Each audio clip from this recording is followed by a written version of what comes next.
Hello and welcome to the Ready for Change coaching audio blog. I'm Christopher Testa, and I'm curious. Are you here? I mean, really here? This question might seem silly, but what I'm really asking is, are you present in this moment? To be present means to be here and now. And you might be thinking, where else could I be? Sure, your physical body is here, but are you? By you, I mean your mind, your thoughts, your awareness. The truth is, it's surprisingly easy to be anywhere but here. We're often pulled towards the future, worrying about what's to come, or dragged into the past, replaying what's already happened. Have you ever had one of those mornings where your eyes, before your eyes are even open, your mind is already racing? You're lying in bed, you're not even awake yet, your eyes are still closed, and you're rehashing an argument or reliving a conversation. Or perhaps at night, lying awake and thoughts are spinning around tomorrow's to-do list, as if mentally wrestling with them might somehow solve it all. I understand this all too well. I also know what it's like to be anywhere but present, especially in conversation. Someone might be sharing something meaningful, but instead of listening, I'm in my head, thinking about other things or how what they're saying affects me. The mind is powerful, and thoughts can be all consuming. Notice I didn't say our thoughts, though, because thinking isn't exactly something we do, it's something that happens. Think of it like this: you're sitting on a patch of grass. In front of you, a train passes by. You can simply watch as it goes, each car carrying something different. Some hold cargo, some green, some covered in graffiti. Those train cars are your thoughts. You can observe them as they pass, or you can hop on, letting one thought pull you away. You don't know where it'll take you. You're just gone, lost on a train of thought, if you will. Being present is realizing that you can sit and watch the train go by. You can let thoughts come and go without being taken away by them. Easier said than done, right? The default mode for most of us is, let the thoughts take over. In truth, we kind of need a lot of our thinking to run on autopilot. Could you imagine if you had to consciously control everything? I mean, everything your mind processes, you go mad. Our brains constantly scan for safety and filter information to help us function. But this also means we sometimes operate unconsciously in ways that no longer serve us. That's why it's valuable to occasionally update the software. We do that by bringing conscious awareness to unconscious thinking, by returning to the present moment. Being present isn't just about being here.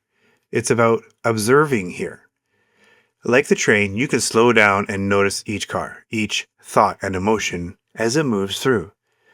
For example, you wake up already replaying a past moment. When you bring awareness to it, you can observe the stories and feelings that arise and then decide, like the train, whether to stay with them or let them pass. Thoughts of the past and future are just that, thoughts. They're not what's true right now. Too much time in the future often brings anxiety. Too much time in the past can feed depression. Returning to the present moment lets you observe what's real and challenge what's not. Okay, I know it sounds simple on paper, but presence is practice. At first, you'll only notice after you've been swept away by your thoughts. You'll think, why am I still doing this? But that's part of the process. Awareness always starts with noticing what no longer works. Over time, you'll begin to notice as it happens, pausing, shifting, choosing differently. Eventually, you'll notice before it happens, acting proactively rather than reactively. That's growth. That's presence. So, how do we cultivate presence? Presence begins with practice. Small daily movements that help you step out of your head and into your awareness. Presence cultivating practices like meditation, yoga, journaling, gardening, cooking, exercise, walking in nature. All of these are presence cultivating practices. Even a few minutes of mindful breathing or a silent pause, when you're in the shower and your mind is busily going, take a moment to stop and observe what's going on. Maybe keep a notepad nearby. When you notice yourself caught in a past or future thinking, jot it down. Gently remind yourself neither of those things exist right now.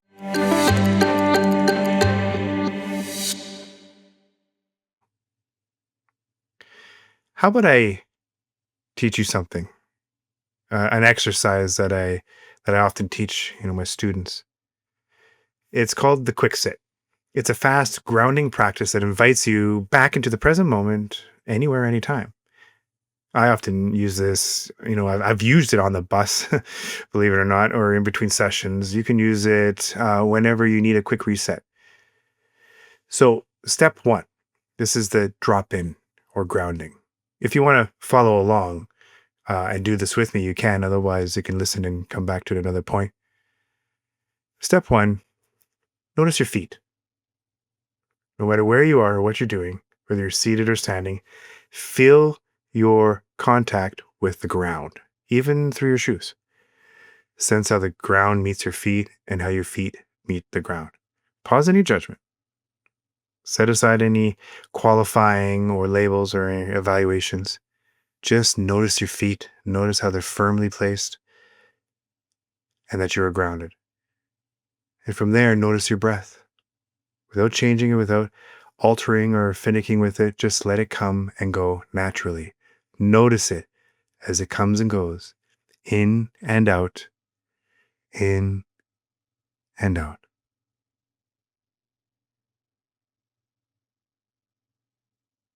And anytime thoughts come in or emotions come up, you can always ask yourself, where are my feet? Where is my breath? And return right here, right now.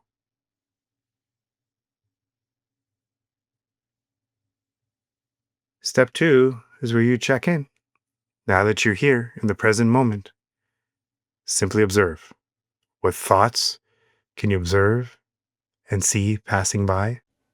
What emotions are present and can you allow to come and go? Observe and allow to pass by.